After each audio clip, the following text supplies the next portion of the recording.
Authorities in New Jersey just caught a Democratic criminal enterprise.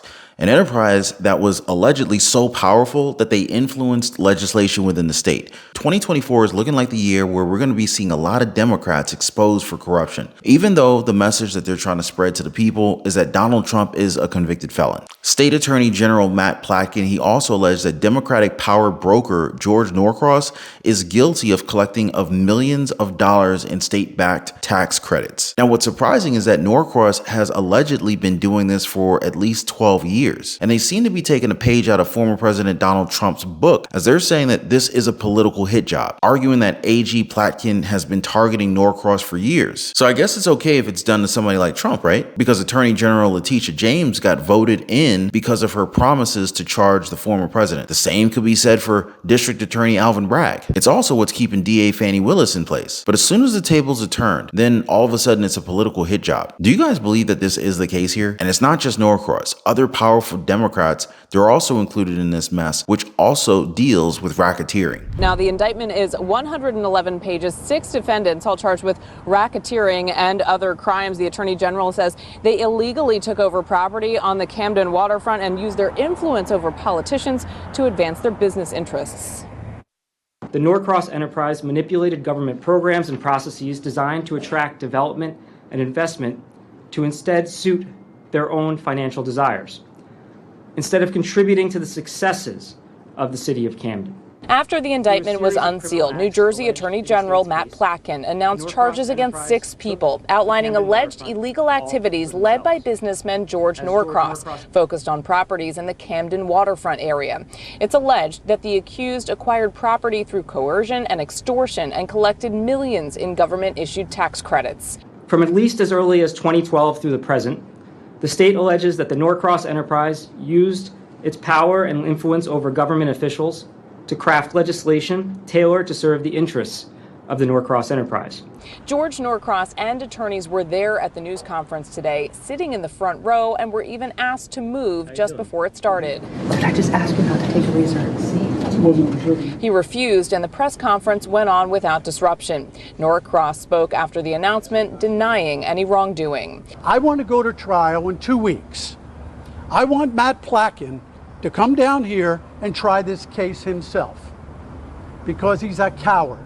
George's brother, Philip Norcross, was also charged. His attorney spoke today. We came down 10 days ago after begging for literally years for the opportunity to answer questions about any of the misinformation that you heard spewed upon you from that podium today. Defendant William Tambusi, an attorney, said he doesn't know why he was included. It's also alleged that former Camden Mayor Dana Redd abused her position to help Norcross in the scheme.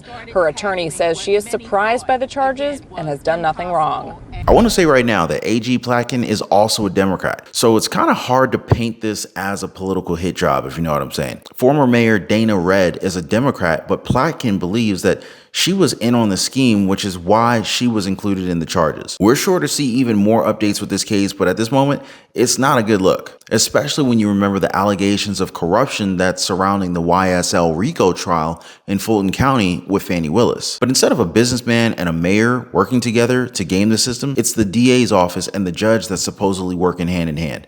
Now, before we really get into this, guys, all I ask is that you take 1 second, hit the like button for the video, and subscribe to the channel. Totally appreciate you guys.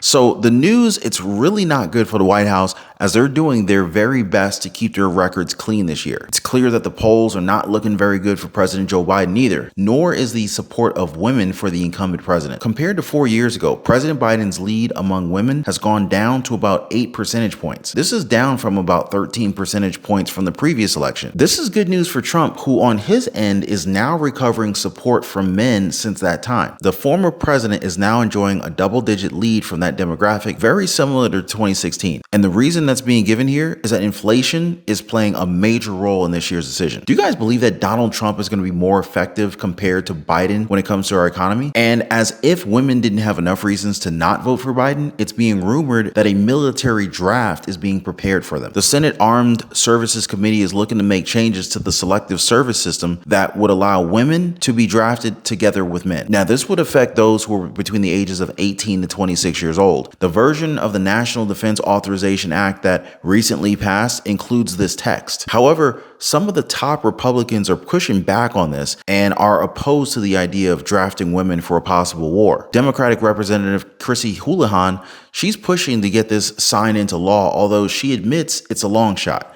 So what do you guys think about this? Should women be included in a possible military draft? Now, while this issue could collect polarizing opinions, the next one has not. It's very clear to many of us that Dr. Anthony Fauci has lied to the American people multiple times. In fact, he also had his hand in lying to the general population of the entire world. Now, this is of course in relation to the pandemic and his alleged connection to gain-of-function research in Wuhan, China. In a recently released memoir from Fauci called On Call, the doctor talked about his experience during the pandemic. He even talked about his fiery exchange with Senator Rand Paul, where the senator pointed to Anthony Fauci being one of the reasons for this health crisis. The problem with this memoir is that he basically contradicts what's in the book compared to his testimony in Congress. So Fauci claims that the idea that the NIH funded gain-of-function research in Wuhan, China was a conspiracy theory. Now, I believe he did not include this in his memoir, but we all remember that he blasted Rand Paul and said that he was completely wrong for alleging that they funded research in Wuhan, China. Now, this doesn't go very well with what we've learned as of late. NIH Principal Deputy Director Dr. Lawrence Tabak told the House Select Committee on the coronavirus pandemic just a few weeks ago that they actually did, in fact, fund gain-of-function research at the Wuhan Institute of Virology. Funding that came from the wallets of U.S. taxpayers, me and you. People involved with this research are now spinning the story and they're saying that Dr. Tabak's testimony is in error. Now, the problem, though, is that scientific experts are coming out and they're very supportive of the idea that the experiments in this lab caused the C-19 pandemic. Senator Rand Paul, he's confirmed that he's not stopping until we get all the answers that we need. And if we do you guys believe that people like Anthony Fauci should be held accountable? First of all, gain of function is a very nebulous term. We have spent, not us, but outside bodies, a considerable amount of effort to give a more precise definition to the type of research that is of concern that might lead to a dangerous situation. You are aware of that. That is called P3CO. We're aware that you deleted gain of function from the NIH website. Well, I can get back to that in a moment if we have time, but let's get back to the operating framework and guide rails of which we operate under. And you have ignored them.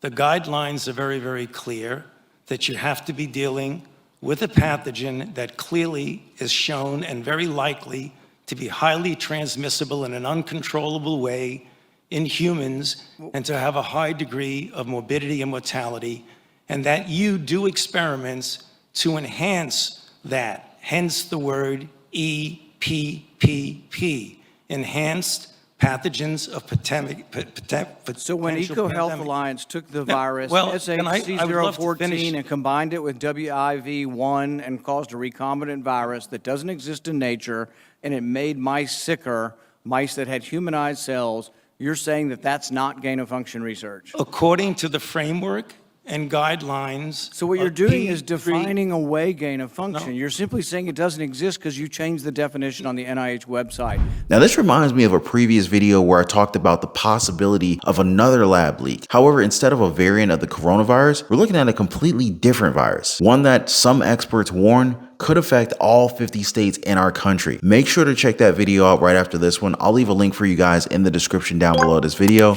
But as always, I really appreciate you guys for hitting the like button on the video. Thanks so much for subscribing to the channel, and I'll catch you on the next one.